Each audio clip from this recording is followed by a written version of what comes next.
ಯಾರೇ rickshaw ಚಾಲಕರಿರಲಿ, auto ಯಾರೇ ಇರಲಿ, ಚಾಲಕರಿಗೆ ಮರ್ಯಾದೆ ಪ್ರಶ್ನೆ, ಚಾಲಕರಿಗೆ ಸ್ವಾಭಿಮಾನದ ಪ್ರಶ್ನೆ, ಚಾಲಕರಿಗೆ ಗಂಡಸ್ತರದ ಪ್ರಶ್ನೆ.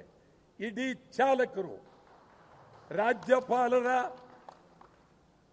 ಕಾರಿನ ಚಾಲಕರಾಗಲಿ, ಮುಖ್ಯಮಂತ್ರಿ ಕಾರಿನ ಚಾಲಕರಾಗಲಿ, ಮಂತ್ರಿಯ ಕಾರಿನ ಚಾಲಕರಾಗಲಿ, ಬಸ್ ಕಾರಿನ ಚಾಲಕರಾಗಲಿ, ಇಡೀ ಕರ್ನಾಟಕದ ಎಲ್ಲ ಚಾಲಕರು ಮಾನಕ್ಕಾಗಿ, ಮರ್ಯಾದೆಗಾಗಿ, ಗೌರವಕ್ಕಾಗಿ, ಅಭಿಮಾನಕ್ಕಾಗಿ, ಸ್ವಾಭಿಮಾನಕ್ಕಾಗಿ ಗಾಡಿ ಹತ್ತಬೇಡಿ.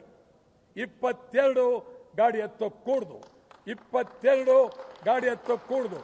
ಯಾರು ಗಾಡಿ ಹತ್ತೀರಿ ಅದು ನಿಮ್ಮ ಸ್ವಾಭಿಮಾನಕ್ಕೆ ಧಕ್ಕೆ ಬರುತ್ತೆ. 22 ಬಂದು ಚಾಲಕರ ಬಂದ್, ಕನ್ನಡ ಚಾಲಕರು, ಕರ್ನಾಟಕ ಚಾಲಕರ ಬಂದ್ 22 ಯಾರು ಹತ್ತಕ್ಕೂಡ್ದು. ಇದು ಸ್ಪಷ್ಟ ಮತ್ತು ನೇರ. ನಮಗೆ ಇವತ್ತು ಏನೋ ಬಂದ್ ಮಾಡಿಬಿಟ್ರು, ಏನೋ ಇವ್ರ ಮನೆ ಗಟ್ಟು ನಾವು ತಿನ್ಕೊಂಡು ಏನೋ ಅನ್ಯಾಯ ಆಗೋಗಿದೆ.